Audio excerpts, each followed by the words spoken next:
सावधान। णमो अर्हन्ताणं णमो सिद्धाणं णमो आयर्याणं णमो छायाणं णमो लोये सवसाहुणम्। मंगलमय मंगलकरण वीतराग विज्ञान नमो ताहि जाते भय अरहंतादि महान। करि मंगल करि हो महा ग्रंथ करन के काज जाते मिले समाज सब पावे निज पद राज पावे निज पद राज। राम कहानी सुनो रे राम कहानी राम कहानी सुनो रे राम कहानी। सुनत हरस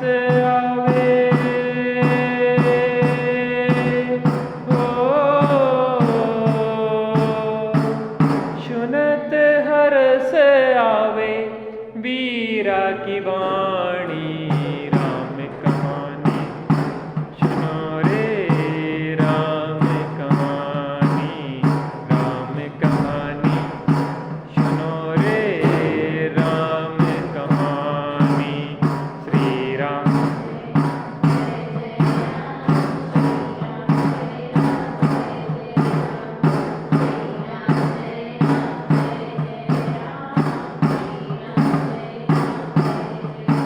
दशरथ के राज दुलारे कौशल्या की आंखों के तारे।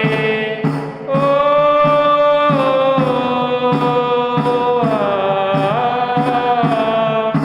दशरथ के राज दुलारे कौशल्या की आंखों के तारे। वे सूर्य वंश के सूरज वे रघुकुल के उजियारे।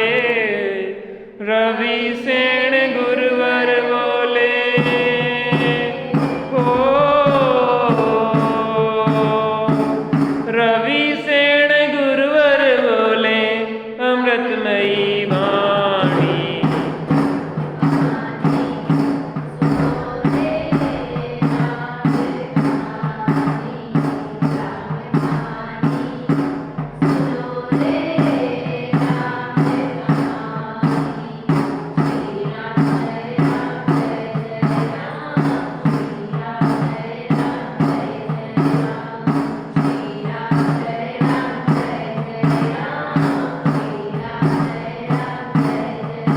वज्रवर्त धनुष गढ़ करके रघुलाए सीतावर के।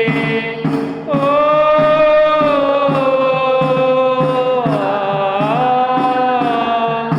वज्रवर्त धनुष गढ़ करके रघुलाए सीतावर के। घर त्याग हुए वनवासी पितु की आज्ञा सिर धर के। लखन सियाल संग हो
ड़मुलोए सब साहुडम, रटते हुए संकट सहेंगे हम।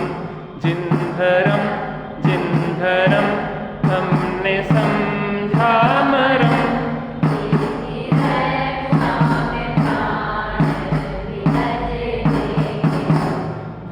रहे हम रहे या बुला दे सभी नाम।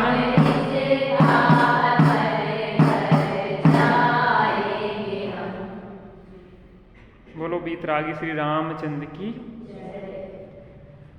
कल अपन ने चर्चा की थी कि नीचे कठपुतलियां नाचती हुई दिखाई देती हैं, लेकिन नचाने वाला कोई और होता है। दो चीजें अपन ने विचार की थी कि अंतरंग में किसका उदय होता है? द्रव्य कर्म का, और बहिरंग में नौ कर्म का अवलंबन होता है। इस प्रसंग में अपन विचार करें, सीता को जंगल भेजा गया, किसने भेजा? इसमें भी कई अनुयोगों से विचार करो, कई नयों से विचार करो। सीता को राम ने जंगल भेजा, किस नए की अपेक्षा? व्यवहार के बहुत भेद हैं, एक है क्या व्यवहार? पूरा बताओ ना। उपचरित असद्भुत व्यवहार की अपेक्षा किसने भेजा? राम ने सीता को कहाँ भेजा? जंगल भेजा। सीता को कर्मों ने जंगल भेजा, किस न्याय की अपेक्षा? अनुपचरित असद्भुत व्यवहार न्याय की अपेक्षा कर्मों ने सीता को जंगल भेजा। उसी का पाप कर्म का उदय था कि नहीं था? उपचरित असद्भुत व्यवहार ने से रामचंद्र जी ने सीता को जंगल भिजवाया। सही गलत? उस न्याय की अपेक्षा सही। सीता के ही पूर्वकृत जो कर्म का उदय था ना, उनने सीता को जंगल भिजवाया, किस न्याय की अपेक्षा? अनुपचरित असद्भुत व्यवहार ने। सीता के उस विकृत परिणाम ने, जो कि निर्दोष पे लांछन लगाने रूप जो भाव था, किसी निर्दोष के ऊपर उन्होंने क्या किया था? लांछन लगाया था। तो वो लांछन लगाने रूप जो विकृत भाव था, उस विकृत भाव ने सीता को जंगल भेजा, किस न्याय की अपेक्षा? उपचरित सद्भुत व्यवहार न्याय की अपेक्षा। लेकिन वहां जंगल में रह के भी सीता ने अपने परिणामों में निर्मलता रखी और सम्यक दर्शन का के बल से उनने समता रखी, किस न्याय से? देखो, छायोपशमिक भाव लेंगे अगर अल्प विकसित पर्याय, तो वो उपचरित सद्भुत में आएगा, है ना। और अगर अपने पूर्ण केवल ज्ञान स्वभाव की तरफ, पूर्ण विकसित पर्याय की तरफ से लेंगे तो वो काय में आएगा? अनुपचरित सद्भुत व्यवहार में आएगा, है ना। अब वास्तव में देखा जाए तो कर्म का उदय तो कर्म का उदय में ही रहता है। आत्मा में तो ना पाप का उदय आता है ना पुण्य का उदय आता है। कोई भी कर्म आत्मा में प्रवेश ही नहीं करती। निज भाव को छोड़े नहीं किंचित ग्रहे पर भाव नहीं, जाने व देखे में बही ज्ञानी करे चिंतन। हम आकाश के ऊपर ऐसा रंग फेंके तो आकाश कितना रंगीन हो जाएगा? आकाश जो स्पेस है वो कितना रंगीन हो जाएगा? उसको फर्क नहीं पड़ता। ऐसे ही जो आत्मा है त्रिकाली ध्रुव परम पारणमिक भाव स्वरूप, उसमें तो कोई कर्म का उदय प्रवेश ही नहीं करता, चाहे पाप का उदय हो चाहे। सुख आते हैं दुख आते हैं, सुख आते हैं, दुख आते हैं, इन आते जाते सुख दुख में हम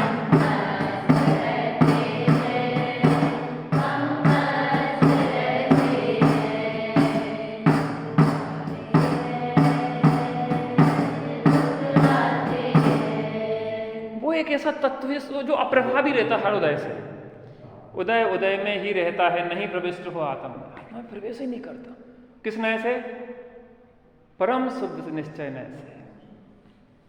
उसमें कुछ नहीं हुआ, आत्मा में क्या हुआ? कौन सा पाप का उदय प्रवेश कर गया, कौन सा पुण्य का उदय प्रवेश कर गया, कौन सा बंधन ने प्रवेश कर लिया जो निर्बंध होने की जरूरत है? वो तो सदा काल एक रूप ही है।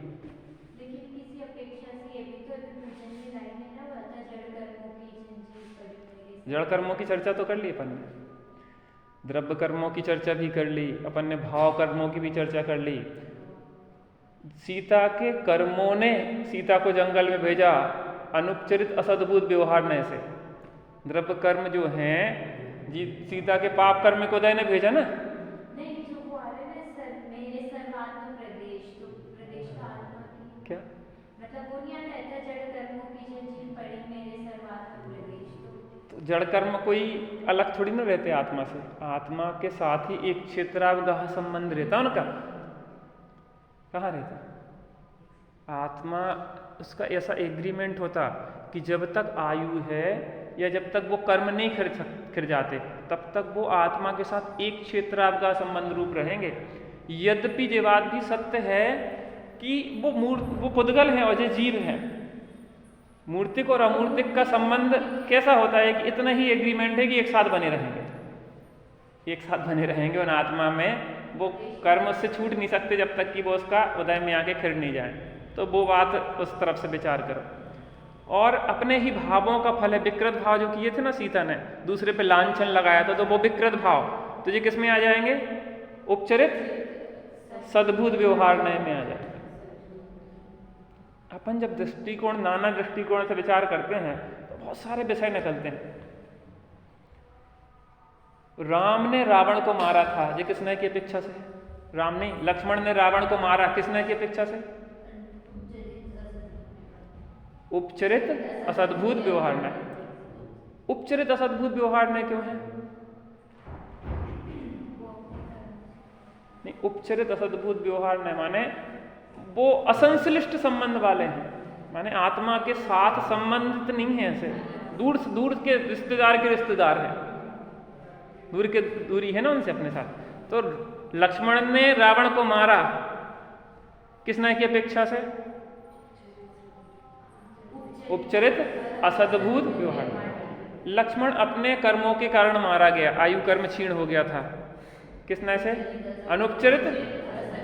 लक्ष्मण अपने उस विकृत परिणाम के कारण मारा गया जो सीता को हरण करने का भाव था।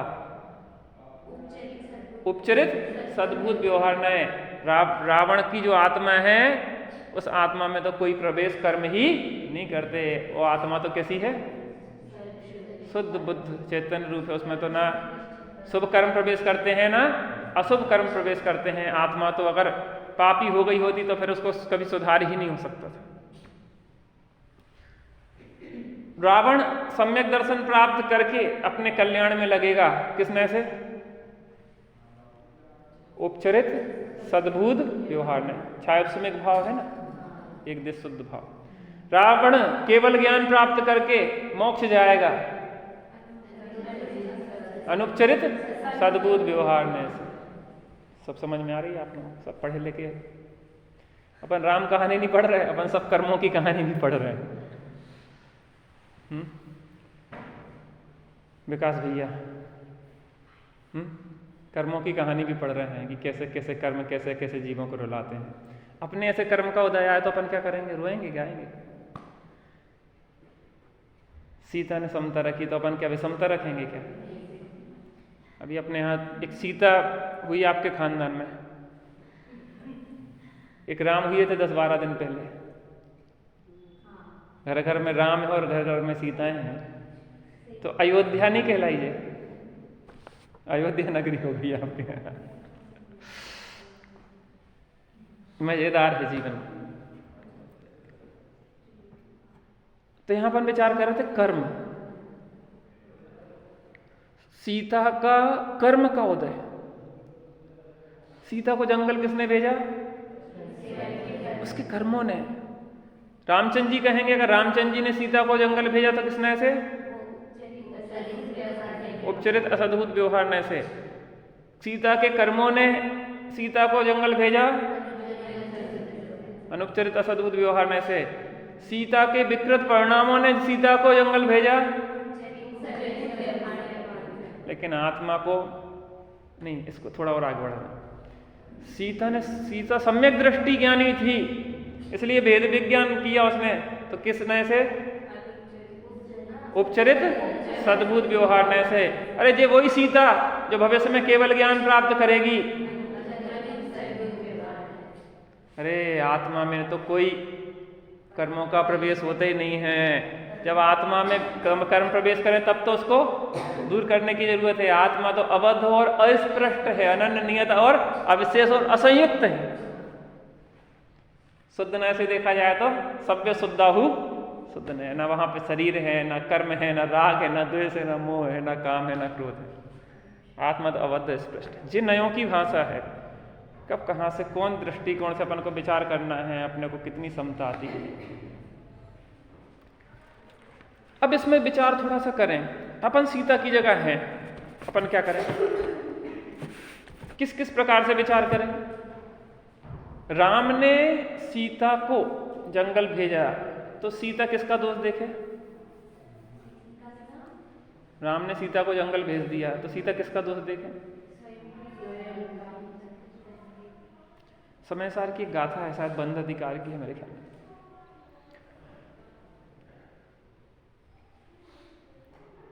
मैं मारता हूं अन्न को या मुझे मारे अन्न जन, यह मानता क्यों ज्ञानियों को। मैं बचाता हूं अन्न को या मुझे बचावे अन्न जन, ये मानता अज्ञान है क्यों ज्ञानियों को। ना कोई किसी को मार सकता है, ना कोई किसी को जला सकता है। सब जन आयु कर्म से जीते हैं और आयु कर्म के अभाव से ही मरते हैं। साता के उदय से अनुकूलताएं होती हैं और साता के उदय से प्रतिकूलताएं होती हैं। इनके पीछे सब कर्म के उदय हैं। कोई जीव किसी को मारता है, ना जलाता है, ना सुखी करता है, ना दुखी करता है। किसने से?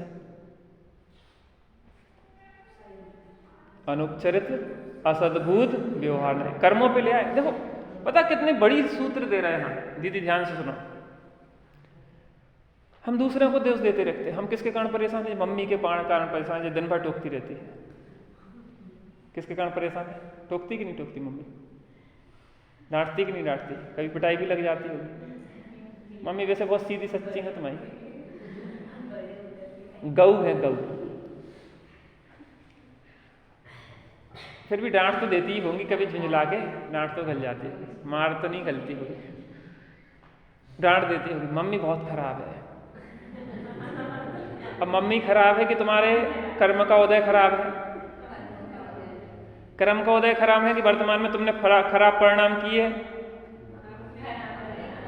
देखो इसमें थोड़ा और पीछे जाए। अपन का जो कर्म का उदय है ना, मम्मी ने डांटा तो हमने भी कभी किसी को डांटा था ना? तो पहले तो अपन द्रव्य कर्म मम्मी से विचार करें। तो मम्मी ने डांटा तो किसने से? मम्मी तो उपचरित असद्भुत व्यवहार ने से। अरे हमारे कर्मों ने ही हमें डांट पड़वाई है। अरे हमने किसी को डांटा था पहले, उसके कारण से हमें परेशानी हुई है। अरे हम अपनी सम्यक दर्शन प्राप्त करके अपनी आराधना करेंगे तो ये कर्मों का नाश करेंगे। अरे हम एक दिन ऐसा आएगा कि जब हम केवल ज्ञान करके प्राप्त करके और मोक्ष चले जाएंगे। किसने से? अरे मैं तो उस त्रिकाली ध्रुव स्वभाव हूं जिसके अवलंबन से केवल ज्ञान पर्याय प्रकट होती हैं। अरे मैं पर्याय मात्र नहीं हूं, मैं तो त्रिकाली ध्रुव परमात्मा कारण परमात्मा हूं परमात्मा छू एम नक्की कर।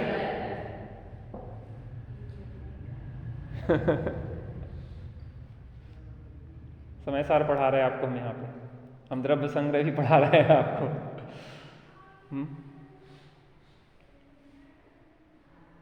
ये एक ऐसी चाशनी है जिसमें लपेट के सब चीजें खिलाई जाती हैं। बीतरागी देव तुम्हारे, जैसा जग में देव कहाँ। बीतरागी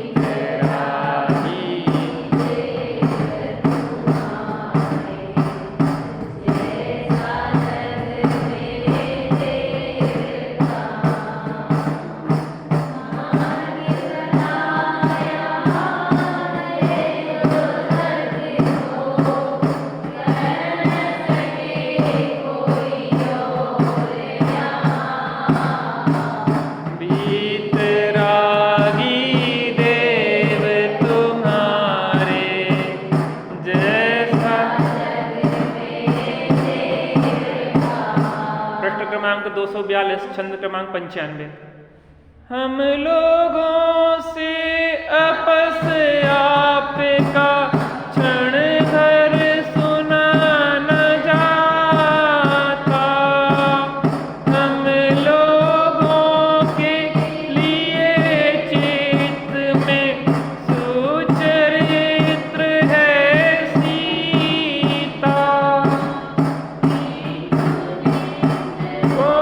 को निंदा से कैसे रोका जाए, सूझा जब न उपाय हमें कुछ, प्रभो आप तट। राम राज्य चल रहा था, सब अच्छा चल रहा था। बहुत दिनों बाद सीता को सुख मिला था। क्या मिला था? क्या मिला था? सुख के दिन देखने को मिले थे। कितने कष्ट सहे, जंगलों में भटकी, रावण के यहाँ कितनी यातनाएं कष्ट सहे। उसके बाद कुछ दिन कैसे आए थे? कैसे आए थे?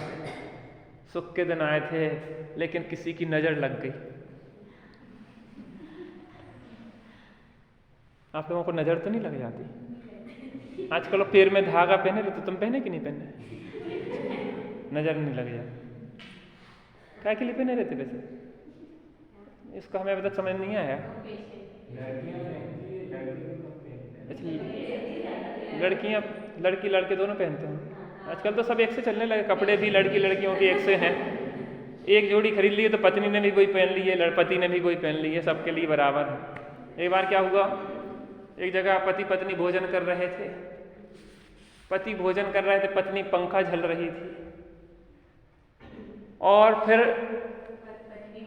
पत्नी भोजन कर रही थी, पति पंखा झल रहे थे। तो एक सज्जन ने पूछा कि आप लोगों में इतना प्रेम देख के मुझे बड़ी अच्छा लग रहा है, लगता है कि ये सतयुग चल रहा है।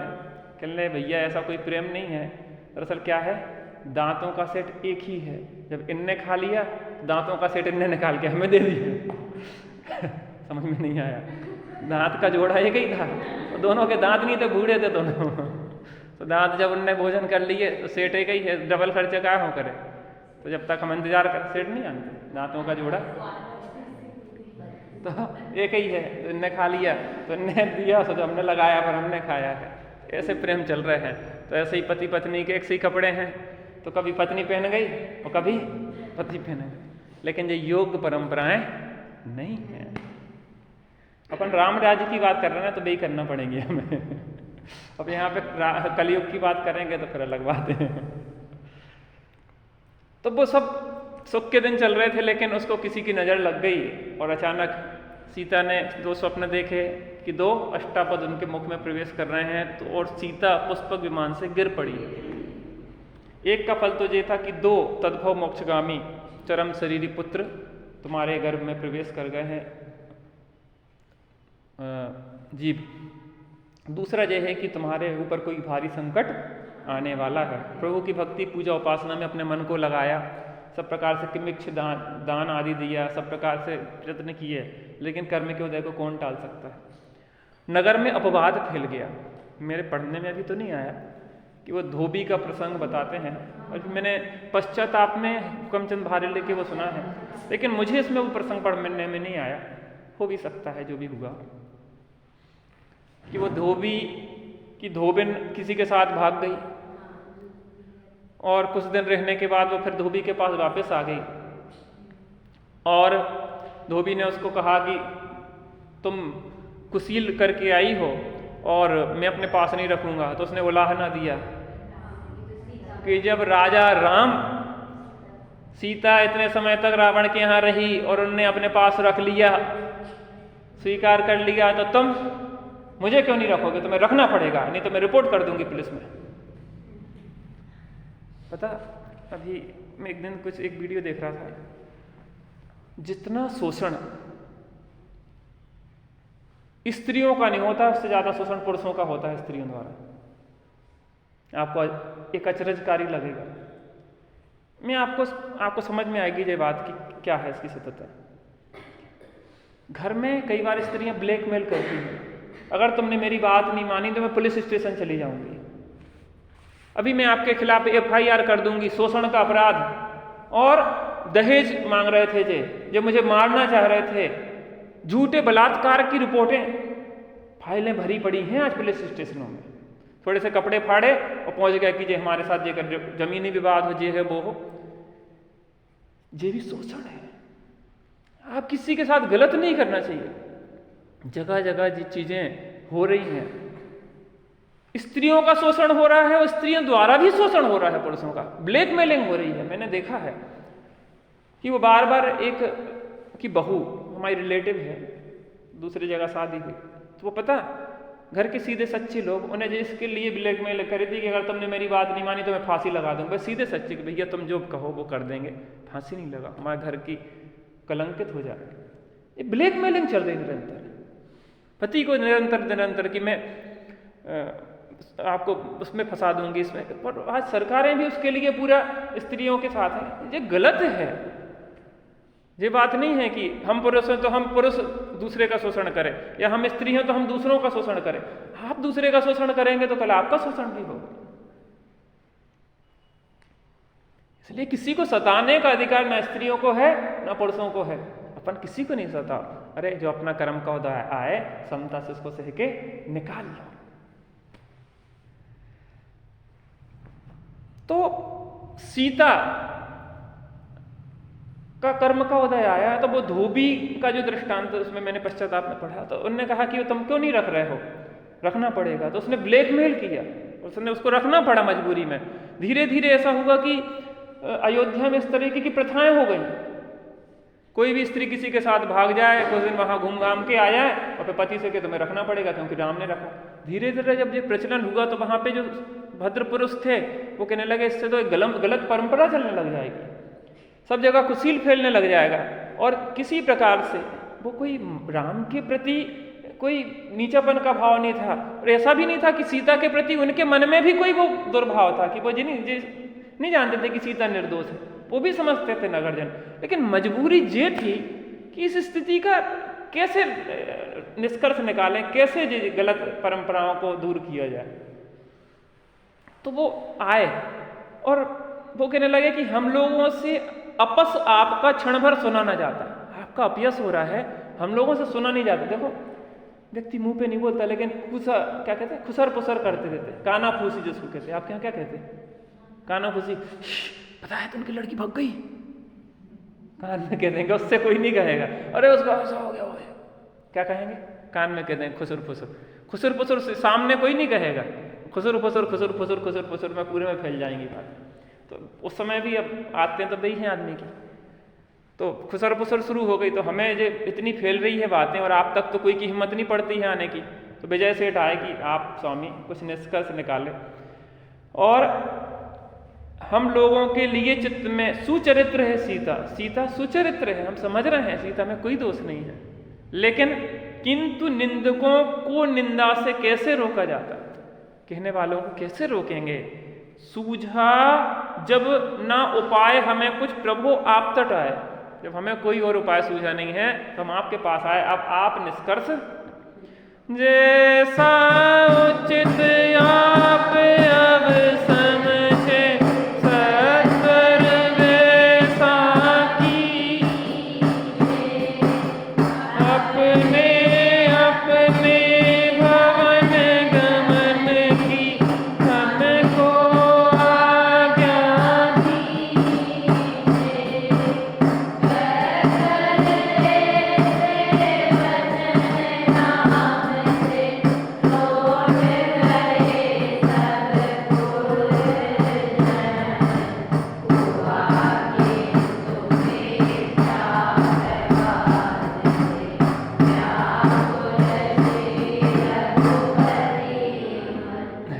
अयोध्यावासी तो के चले गए कि महाराज अब हम जाते हैं, अब आप विचार करो, आप जो चीज समझे तो करना, हमने तो अपनी बात कह दी, वे तो चले गए। लेकिन रामचंद्र जी को न दिन में चैन न रात में नींद, निरंतर आकुलित व्याकुलित रहने लगे, कुछ सूझ नहीं रहा था। इस विषय में एक बात कहें, आपको दूसरे दिन की अगर दिनचर्या बनाना है तो रात में उसका लेसन प्लान कर लें। आप टाइम टेबल एक दिन रात में सेट करके बैठे दूसरे दिन का, पता क्या होगा उससे? रात में अपना टाइम टेबल, आपकी पूरी दिनचर्या दूसरे दिन की लिख के रख दो, रात भर में दिमाग पूरा सेट कर लेगा उसको, पूरी रात आपका दिमाग उसको सेट कर लेगा उसको। ये फायदा होता है टाइम टेबल बनाने का। चर्या व्यवस्थित होना चाहिए, क्योंकि आपका अगर व्यवस्थित चर्या नहीं है, आपका कोई लक्ष्य नहीं है, तो लक्ष्य विहीन जीवन प्रमाद को पोषित करता है। सो रहे हैं, डले हैं, प्रमाद में जा रहे हैं, कभी मोबाइल चला लिया, कभी देख लिया, कभी वो देख लिया, नहीं, सुव्यवस्थित टाइम टेबल होना चाहिए। लेकिन मोक्ष मार्ग में आके जब पूर्णता आती जाती है तो टाइम टेबल सब चले जाते हैं। मुनिराज के पास कोई टाइम टेबल नहीं है, एक ही टाइम टेबल है अपनी आराधना का, एक शुद्धोपयोग की साधना का।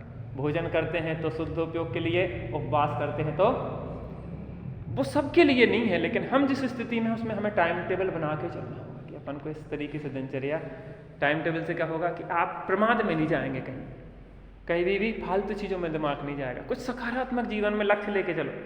पढ़ाई के साथ साथ कुछ और विशिष्ट प्रकार की, जैसे अपन तत्व ज्ञान को अपने जीवन का लक्ष्य बनाएं, तो धीरे धीरे एक भाग अपना क्रम से बालबोध का एक भाग अपने पढ़ना शुरू करो, उसको लिखो, व्यवस्थित नोट्स बनाओ, उसमें जो उत्तर प्रश्न समझ में नहीं आ रहा है तो उनको दूसरे से पूछो, एक एक विषय स्पष्ट करते चलो। फिर दूसरा भाग, फिर तीसरा भाग, फिर वीतराग विज्ञान के 3 भाग, फिर तत्व ज्ञान के 2 भाग, फिर छेड़ाला पढ़ो, फिर रेतकर साहब का 4 मोक्ष मार्ग प्रकाशक, क्रम से पढ़ते पढ़ते धीरे धीरे। पता, अगर आप एक दिन में 2 पंक्तियां याद करते हैं, मात्र 2, जैसे छेड़ाला की 2 पंक्ति याद कर ली, 3 भुवन में सार वीतराग विज्ञानता, शिव स्वरूप शिव का नमः त्रियोग। एक दिन में अगर 2 लाइनें याद की तो 1 साल में कितनी हो जाएंगी?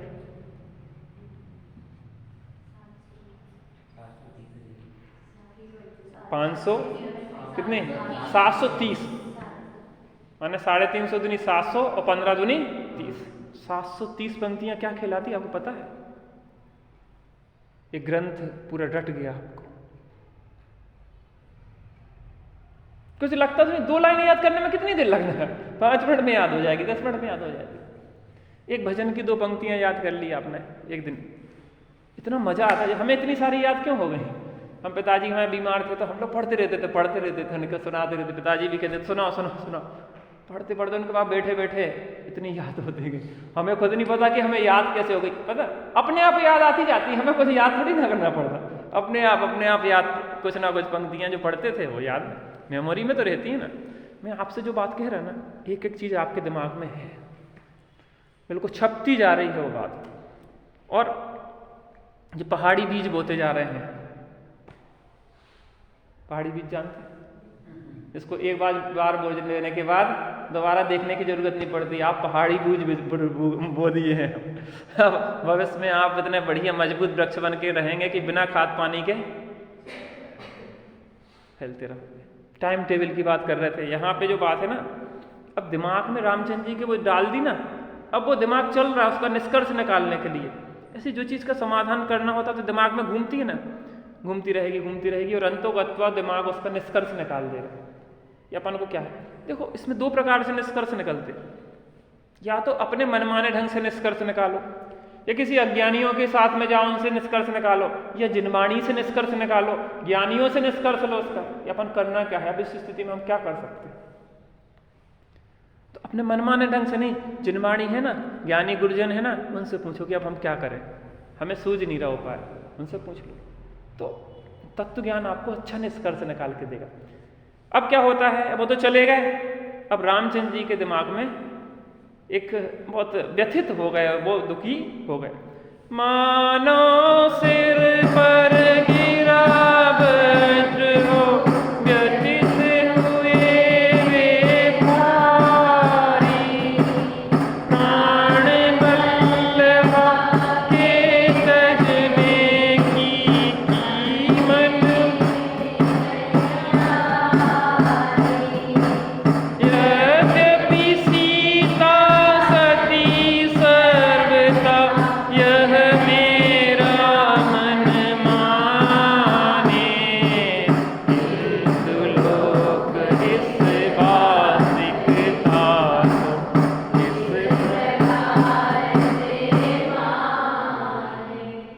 बिजली गिरी कभी आपके सिर पे?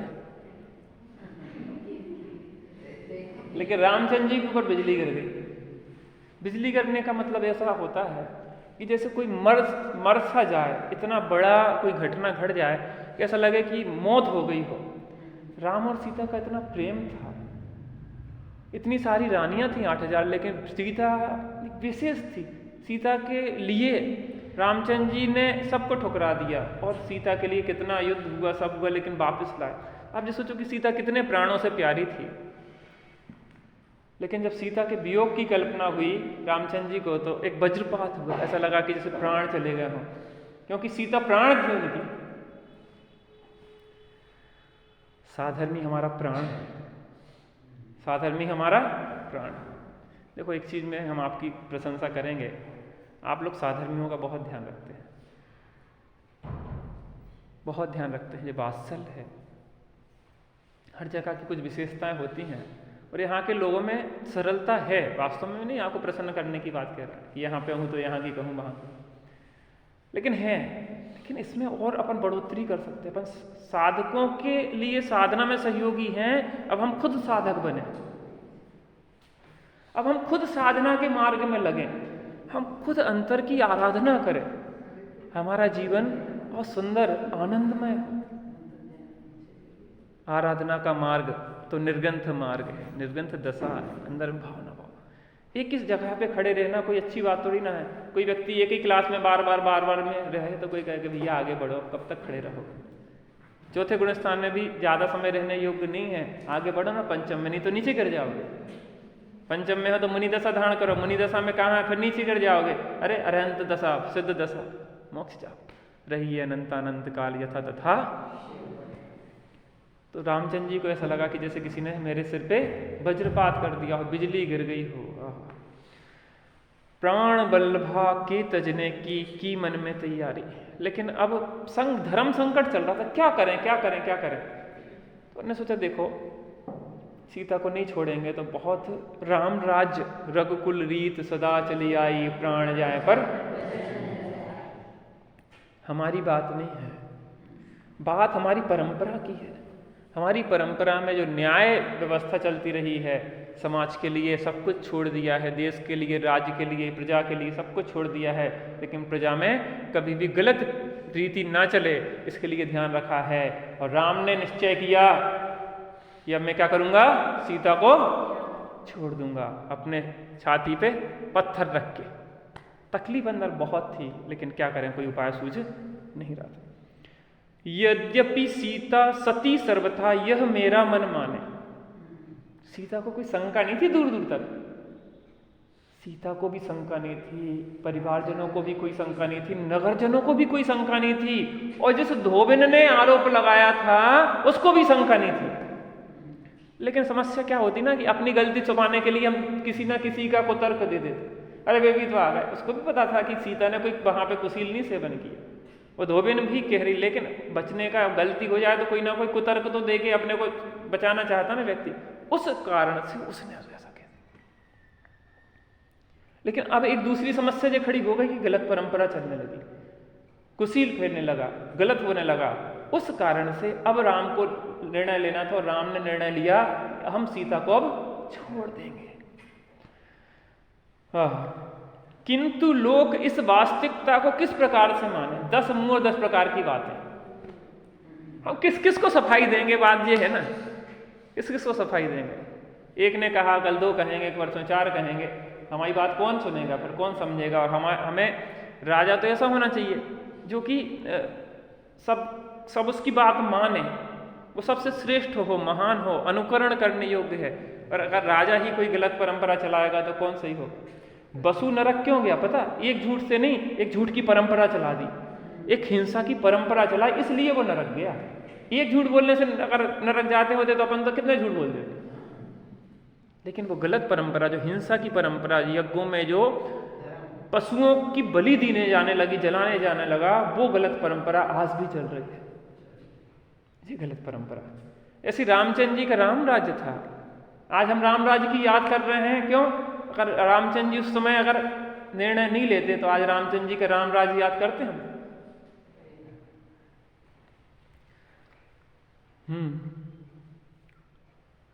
सीता के ही लिए युद्ध कर लंकापति को मारा, लाकर उसको प्रसर रहा है अपयश घोर हमारा।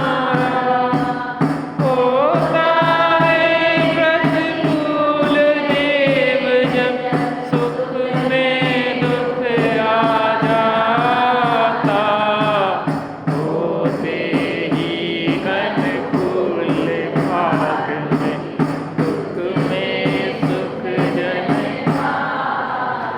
अब विचार करने लगे, पुरानी यादें आने लग जाती ना।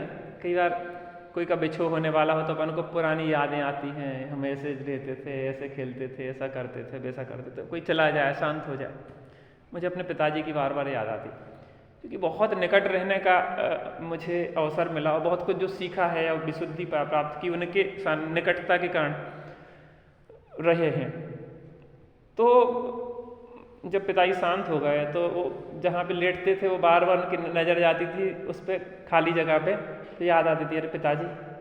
वो आवाज़ लगाते थे कभी कभी, तो हम वो चले भी गए तो भी ऐसी आवाज़ गूंजती थी, अरे पापा बुला रहे हैं। हम पूरा परिवार लगा रहता था उनकी सेवा में, और तो वो पापा बुला रहे, अरे पापा आप कहाँ से बुलाएंगे, वो तो चले गए। तो वो पुरानी यादें अपन को आती रहती ना कि ऐसा हुआ था, ऐसा हुआ था, ऐसा हुआ था। ऐसे ही दिमाग में रामचंद्र जी के घूमने लगा कि देखो मैं इसी सीता के पीछे तो रावण से भिड़ गया, कैसी लड़ाई हुई, कैसे युद्ध हुए, क्या क्या स्थिति हुई सबके पीछे। अब देखो अब सीता को मुझे छोड़ना पड़ रहा है, लाकर उसको प्रसर रहा है अपयश घोर हमारा। हम ले आए, लेकिन हमने अभी सपने में भी नहीं विचार किया था कि ऐसा अपयश भी फैल सकता है। लोग ऐसा भी विचार कर सकते हैं, आप बताओ। होता है प्रतिकूल दैव जब सुख में दुख आ जाता है।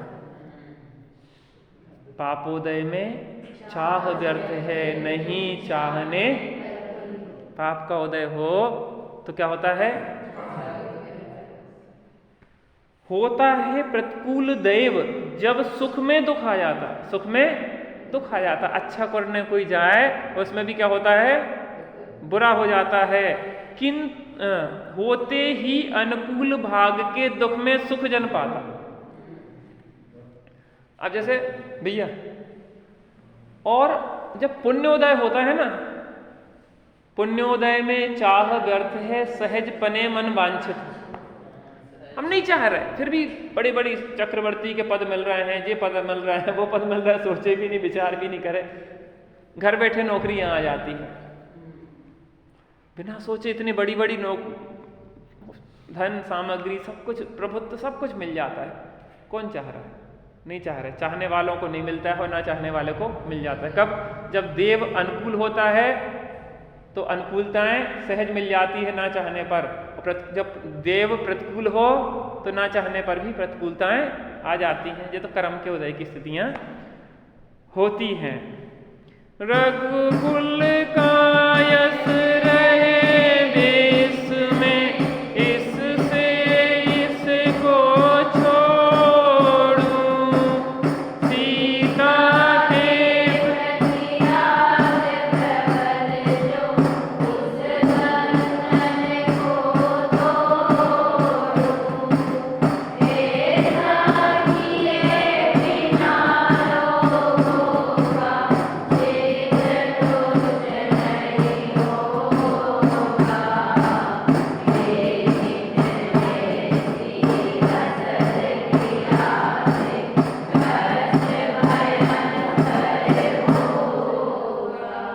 कर रहे कि जो रघुकुल की रीति चली आई है, रघुकुल का जो यश चला आया है, तो रघुकुल का यश रहे विश्व में, इससे इसको छोड़ूं। हमारा जो यश है भैया, तुम जैन कुल के हो, जैन कुल का यश रखना है, जैन कुल की लाज रखना है।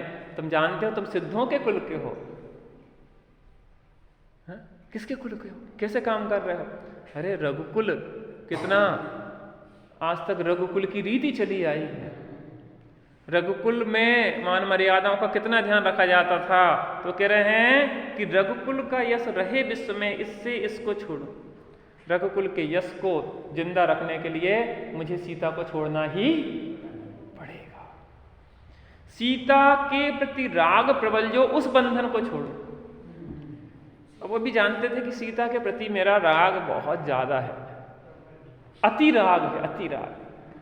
तो चलो भैया, जो राग है उसको तो छोड़ना ही पड़ेगा। यह राग आग दहे सदा ताते संयमामृत, यह राग को हम अपने न्याय में बाधक नहीं बनने देंगे और इस राग को हम छोड़ के सीता को अयोध्या से निकाल देंगे। ऐसा किए बिना लोगों का चित्त तुष्ट नहीं होगा। अगर हमने ऐसा नहीं किया तो लोगों का, प्रजाजन का चित्त तुष्ट होने वाला नहीं है। लेकिन विचारणी यह है, कुछ तो लोग कहेंगे और लोगों का काम है। बाप बेटे और गधे जैसी स्थिति है यहाँ तो। बाप बेटा और गधे जा रहे थे। पिता ने सोचा कि बच्चा छोटा है, इसको गधे पे बिठा दें, और अपन पैदल चलने लगे। तो आगे गए तो बच्चे से कहने लगे कैसा बच्चा है। पिताजी बूढ़े जमीन में चल रहे हैं और खुद बैठ गया है देखो गधे के ऊपर। बच्चे ने कहा पिताजी आप बैठ जाओ। बच्चा नीचे चलने लगा, पिताजी गधे पे बैठ गए। कहने लगे कैसे पिताजी हैं, छोटे से बच्चे को पैदल चला रहे हैं और खुद गधे पे बैठे हैं। तो नहीं बेटा तू भी आ जा ऊपर गधे पे। कहने लगे बेचारे गधे को मारे डाल रहे हैं, दोई के दोई लद गए हैं, दोई के दोई बैठ गए, अब बेचारा गधा मरा जा रहा है। तो उन्होंने सोचा कि गधे को सिर पे उठा ले। कैसे गधे हैं कि गधे को सिर पे, जिस पे बैठना चाहिए उसको सिर पे लिए जा रहे हैं। तो कुछ तो लोग कहेंगे और लोगों का काम है। और रामचंद्र जी कह रहे हैं कि प्रजाजन को इसके बिना संतुष्ट नहीं किया जा सकता। लेकिन रामचंद्र जी, निर्दोष को आप दंड दे रहे हैं, प्रजा का या लोगों का काम तो कहना है। कब तक इस तरीके से किस किस को संतुष्ट करोगे? बात तो यह है, संतुष्ट सबको नहीं किया जा सकता। लेकिन ऐसी असद क्रिया से कष्ट भयंकर होगा। मैं ऐसा कार्य कर रहा हूं, निर्दोष सीता को जानते हुए भी मैं उसको जंगल में भेज रहा हूं। गर्भवती है वो सीता, सुकमालिनी है, कैसे इन कष्टों को सहेगी? तो क्या हुआ? उसके बाद भी अंदर में कष्ट तो उनके कैसा होगा? भयंकर कष्ट। किसको? शायद सीता को जितना कष्ट नहीं हुआ हो उससे ज्यादा राम को कष्ट हुआ। जैसे हमारा कोई निकटस्थ व्यक्ति बीमार हो, पीड़ा में हो, तो शायद उस व्यक्ति को जो बीमार है उसको इतनी पीड़ा नहीं होती। जिसको उसके प्रति प्रेम होता, माँ या नजदीकी को, वो ज्यादा कष्ट में होता कि नहीं होता? ऐसा बच्चे से ज्यादा परिजन लोग दुखी हो जाते हैं। राग ही तो दुखी कर रहा राम को। जब तक राम राग नहीं छोड़ेंगे तब तक राम सुखी होने वाले। पर मैं हूँ निरुपाय सर्वथा, यही करना होगा। मनुजों के मिथ्या प्रवाद से मुझको डरना होगा। जब मैं हूँ आदर्श विश्व का, करना यही उचित है। अपनी मान सदन में रखना मुझको। रामचंद्र जी कह रहे कि अब मेरे पास कोई दूसरा ऑप्शन नहीं है, मेरे पास कोई दूसरा उपाय भी नहीं है। मैं क्या करूं इस विषय में? आप बताओ रामचंद्र जी को क्या करना चाहिए था? बताओ क्या करना चाहिए था रामचंद्र जी को? आप लोग बताओ। सिद्धरूप क्या करना था?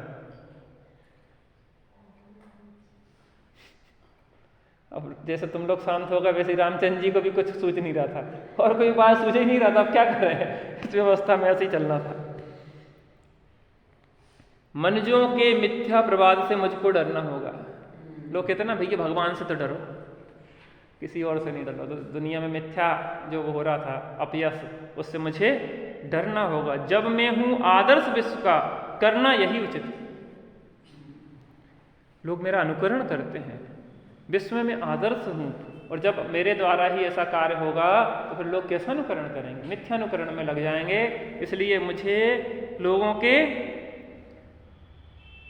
विश्वास को बनाए रखने के लिए मुझे यह कार्य करना ही होगा। अपनी मान सदन में रखना मुझे महानुचित है। सीता को अपना मान के मुझे अगर सदन में रखूंगा तो यह मेरे लिए महा उचित हो गया। मैं उसमें देख रहा था अध्यात्म योगी राम में कि रामचंद्र जी ने निर्णय लिया कि जिस प्रकार सर्प कांचली का त्याग कर देता है, उसी प्रकार लोकापवाद से मैं सीता का त्याग कर दूंगा, और अगर नहीं करता हूं तो मेरी बहुत अपकीर्ति होती है। कौन कांचली का त्याग कर देता है? सांप कांचली जानते ना, वो अपनी चमड़ी छोड़ता रहता है, ऊपर की स्किन, तो वो कांचली कहलाती है। तो जैसे कांचली को सर्प छोड़ देता है, वैसे मुझे भी सीता को छोड़ देना है। अगर नहीं छोड़ता हूं तो बहुत लोकापवाद होता है।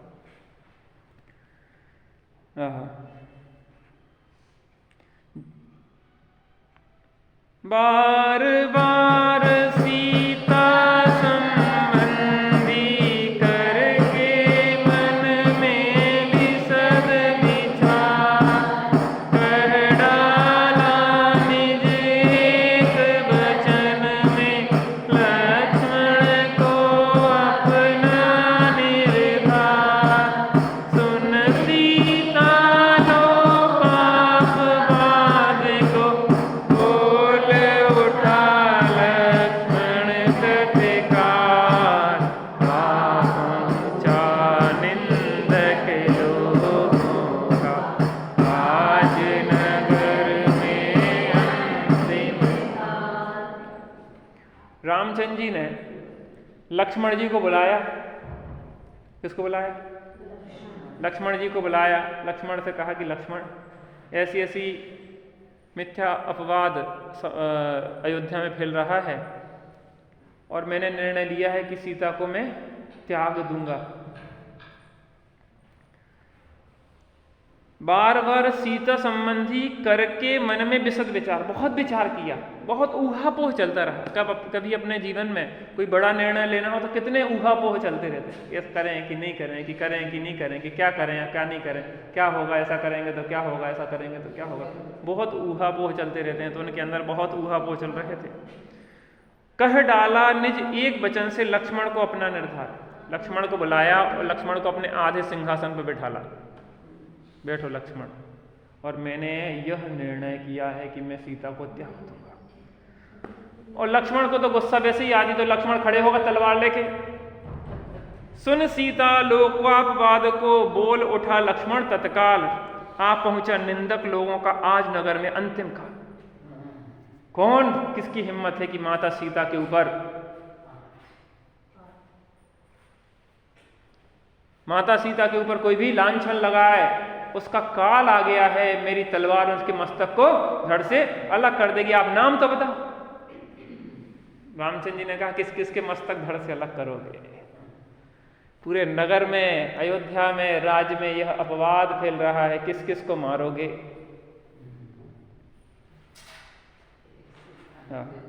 देव मुझे आदेश आप दे,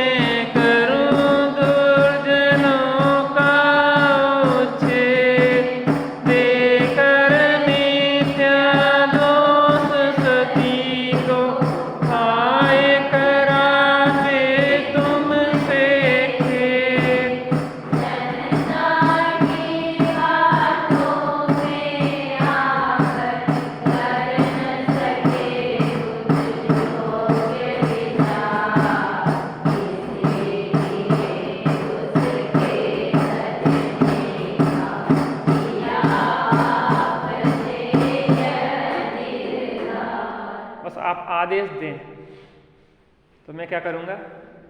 दुर्जनों का सबका संहार कर दूंगा। देकर मिथ्या दोष सती को, हाय कराते तुमसे खेद। किसकी हिम्मत हो गई ये ऐसी सती को मिथ्या आरोप लगा के आपको खेद में डाला है? मैं आपको कभी दुखी नहीं देख सकता, मैं माता सीता को कभी दुखी नहीं देख सकता। देखो लक्ष्मण वो है जिसने सर्व राज्य के सुखों को छोड़ के अपनी माता समान सीता और पिता समान राम को साथ वनवास में भटकते रहे। आज कहाँ इतनी प्रीति देखी जाती है लोक में भी। व्यक्ति तो अपने स्वार्थ साधने में लगा हुआ होता है। अच्छा है, वनवास चले गए, अपन को बढ़िया राज्य करेंगे, ऐसा भी तो सोच सकते थे। लेकिन लक्ष्मण को इतनी प्रीति थी, 3 खंड के अधिपति लक्ष्मण थे, लेकिन राजस्व किसका करवा रहे थे? रामचंद्र जी का। वो बड़े हैं, मैं तो उनका सेवक हूं। लघुता से प्रभुता मिले, प्रभुता से प्रभु दूर। क्या कहा? जो लघुता को धारण करता है उसको प्रभुता मिलती है। जो अपने अहंकार में फूला हुआ होता है वो प्रभुता से दूर होता चला जाता है। लघुता। मैंने एक मोदी जी का भाषण सुना था लाल किले पे, तो उन्होंने कहा था कि मैं देश का प्रधान सेवक माने सबसे बड़ा सेवक हूं मैं जनता का। जब तक सेवक बने रहोगे तब तक आप उच्चता को प्राप्त करते रहोगे, और जब लगेगा कि मैं राजा, तो धीरे धीरे पतन शुरू हो जाएगा। आत्म राम आत्म राम आत्म राम आत्म राम।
परमात्मा बीतरागी श्री रामचंद्र की, कारण परमात्मा आत्मा राम की। हम सभी कारण परमात्मा से कार परमात्मा रूपण में तो ऐसी मंगल में तो आदरणीय सब पधार रहे हैं। जीवन पथ दर्शन